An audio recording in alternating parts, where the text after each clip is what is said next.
వచ్చి ఆ కళ అయ్యగారితో చెప్తే అయ్యగారి నుంచి ఇలా కీలు ఉంది, మీరు వచ్చి ప్రార్థనలో ఉండాలని చెప్తే సరే ఉంటాంలే అనుకొని ఒకసారి అబ్జర్వ్ చేస్తాం. మళ్ళీ అలాగే వచ్చింది, మీరు వేగంగా రావాలి అకౌంట్లో ఉండాలంటే. మరి అయ్యగారు చెప్పారు, మరి కీడు కూడా ఉంది కదా అనేసి మేము తోటకెళ్ళాము. తోటకెళ్ళిన తర్వాత 2 వారాలు ప్రార్థన చేస్తే 2 వారాల్లో ఒక కళ వచ్చింది నాకు. ఒక చెట్టుకి అది కళ మా ఆయనకు వచ్చింది. ఒక చెట్టుకి విషమైన పాములు చుట్టుముట్టుకొని ఉన్నాయట. చుట్టుముట్టుకుని పాముల నుంచి అదేమైనా వస్తే కరిస్తే మాత్రం పాటలో చనిపోతారు. ఆ పాటలో చనిపోతారు. ఈ పాములు ఎలా విడిపించాలని మా ఆయన దూరంగా నిల్చొని ఆలోచిస్తాను. అప్పుడు ఒక పట్ట పట్టుకొని ఆ పాములన్నీ ఏది కూడా కరవకుండా ఏది చేయకుండా పాములన్నీ తీసి ఆ చెట్టుకి ఉన్న పాములన్నీ తీసి ఒక్కొక్కటి చంపేసి ఆ చెట్టుని ఆయన నుంచి ఆ చెట్టుకి ఏ పాము లేకుండా చెట్టుని రక్షించాడట.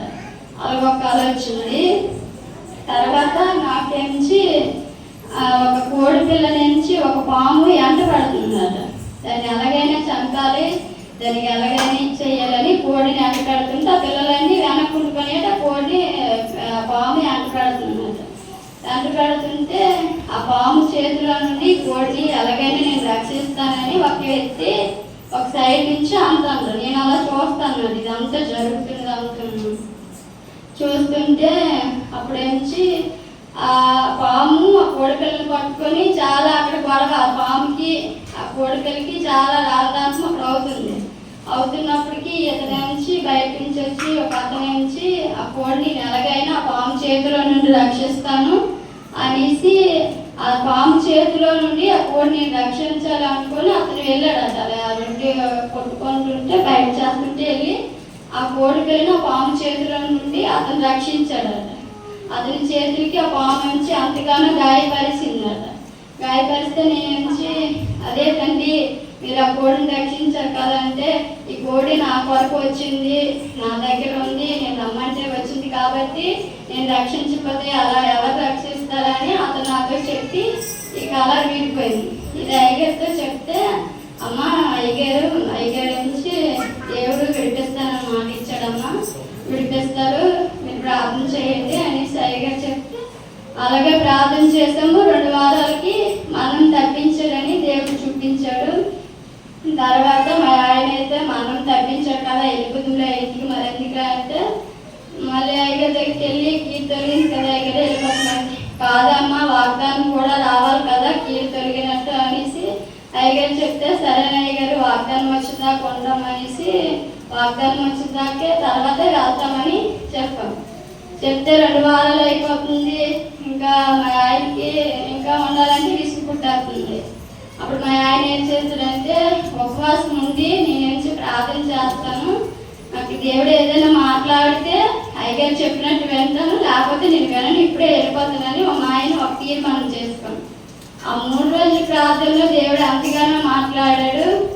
ఉపవాసం ఉండి ప్రార్థన చేసినప్పుడు 23వ కీర్తన 6వ వచనము, బ్రతుకుదినుములలో కృపాక్షేమంలో నా వెంట వచ్చును, చిరకాలము నీ మందిరంలో నివాసం చేస్తానని వాగ్దానం దేవుడు మా ఆయనతో మాట్లాడాడు. తర్వాత నెక్స్ట్ మా ఆయన ఇలా వస్తే ఎలాగ ఆయన మతం తగ్గించినట్టు కూడా నువ్వు చూపించు అనేసి మళ్ళీ ప్రార్థన చేస్తే గలతీయులు 8:15 వచనము వచ్చింది, అదొకటి వచ్చింది. ఈ వాగ్దానం 2 వాగ్దానాలు దేవుడు మాకు ఇచ్చాడు.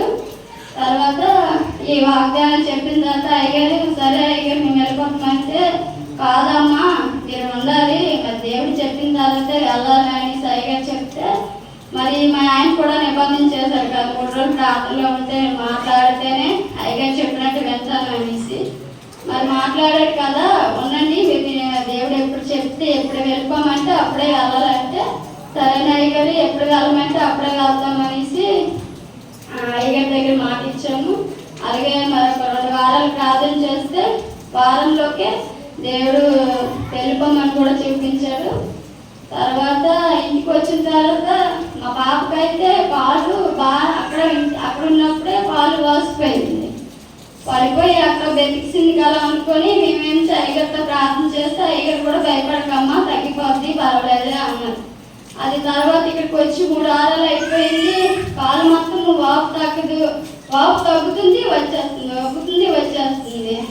తర్వాత మా మాయ ఏంచి చూసి ఈ వాపు తగ్గుకుంటుంది, చిన్న గంటలు కూడా ఉన్నాయి, పాము ఏదో కలిసింది, చూడండి అశ్రద్ధ చేయకుండా మాట్లాడు. పాము కలిస్తే ఇన్ని రోజులు పిల్లలు ఉండదు అనేసి కొంతమంది అంటారు చిన్న చిన్న పాములు ఉంటే అలాగే ఒకసారి చూపించుకో కాలు పాల్గొంది, ఆ పాటలు కూడా కనిపిస్తున్నాయి అనేసి అందరూ భయపెట్టారు. భయపెడితే మీకు చాలా భయపడిపోయి అమ్మగారికి కూడా చెప్పాను నేను. అమ్మగారు చెప్తే పర్వాలేదమ్మ భయపడకని అమ్మగారు ప్రార్థన చేశారు. ఆయనకైతే ధైర్యం ఉంది కానీ నాకైతే ధైర్యం చాలు. మా ఆయన నుంచి నువ్వు సింహంలో అబ్రాహ్మ దొరికేదు కదా అని వాగ్దానము దేవుడు అయ్యగారికి ఇచ్చారు కదా, నాకెందుకు భయం అనేసి మా ఆయన ధైర్యపరిచిన నాకైతే వాళ్ళ ధైర్యం చాలట్లేదు. అందరూ ఆడిన మాట్లాడుకున్నాం. తర్వాత అయ్యగారు కూడా ప్రార్థన చేశారు. చేసిన తర్వాత హాస్పిటల్కి వెళ్ళాం, టెస్టులు చేయించారు. టెస్టులు చేయించాము కానీ టెస్టులో కూడా ఏది లేదు, ఏ రిస్క్ లేదు. మీరు ఎందుకు అలా భయపడిపోతారు, పర్వాలేదు బాగా ఎక్కడ పడిపోయి వెతికిస్తుంటుంది, కాలు గొప్ప కూడా తగ్గిపోతాను. మళ్ళీ తర్వాత డాక్టర్లే కాలు మొత్తం ఇలా ఉంది కదా 10 రోజుల నుండి తగ్గలేదు అంటారు కదా, ఇది కూరగాయలు ఏమో చూసుకోండి అన్న రాలే, టెస్టులు చేయండి, చేయకపోతే మరి బాధ అనేసి వాళ్ళే చెప్తాను. చెప్తుంటే మరి ఇంకేది డాక్టర్లే చెప్తుంటే అదొక ట్యాంక్స్ ఈ ట్యాంక్స్ వదిలిసిందంటే 3 ట్యాంక్స్ని పెట్టారు. ఈ ట్యాంక్స్ని పెట్టి ఆ రోజు అలా మరి తిరిగా హాస్పిటల్ అన్ని తిరిగితే ఆ టెస్ట్ రాత్రి 12 అప్పుడు 1 గంట అప్పుడే చెయ్యాలట. అలాగే చేయించింది మన హాస్పిటల్కి వెళ్ళేవన్నీ తిరిగిస్తే హాస్పిటల్లో కూడా టెస్ట్కి ఇక్కడ మందులకి టెస్ట్కి డబ్బులు ఇచ్చేస్తామంటే టైంకి మరి ఎందుకో మనసు అప్పలేదు, టెస్టులు చేయకూడదు ఇంటికి వెళ్ళిపోతుందా అనుకొని మరి ఆయన నేను హాస్పిటల్కి తిరిగిసి ఇంటికి వెళ్ళిపోస్తాను. ఇంటికి వచ్చిన తర్వాత ప్రార్థన చేస్తే వాగ్దానం మా ఆయనకి వచ్చిందట. రామపత్రిక 8వ వచ్చిన మేము గుర్తులేదు కానీ శరీర స్వభావం గలవారు దేవుడు ఆ వాగ్దానము దేవుడు చూపించాడు. చూపించిన తర్వాత మా బాబుకి వదిలి లెగిసిన వెంటనే ఆత్మ స్వభావాలు గలవారు ఆ వాక్యం ఉంది బాగా,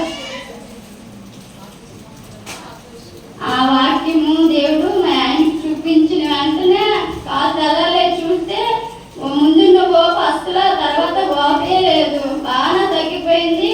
పాప కూడా బాగానే ఆడుకుంటుంది. అలా రోజుకి తగ్గిపోయింది. తెచ్చిన మందులు అయితే ఒక్క సిరప్ అయినా వాడుకున్నా దేవుడు అంతకన్నా కాలు ఉండి స్వస్థపరిచాడు. ఈ వాగ్దానం వచ్చిందని అయ్యగారికి చెప్పడానికి కావలేదు.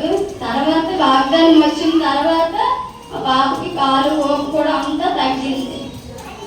దేవుడు అంతగానో మా పాప పట్ల నా కుటుంబం పట్ల కార్యాలు ఎన్నో చేస్తున్నాడు. మనం తప్పించి నా బిడ్డలకి నా భర్తకి నన్ను తల్లిగా భారీగా నిలబెట్టిన దేవుడికి నా వందనాలు. చిన్న సాక్షి దేవుడి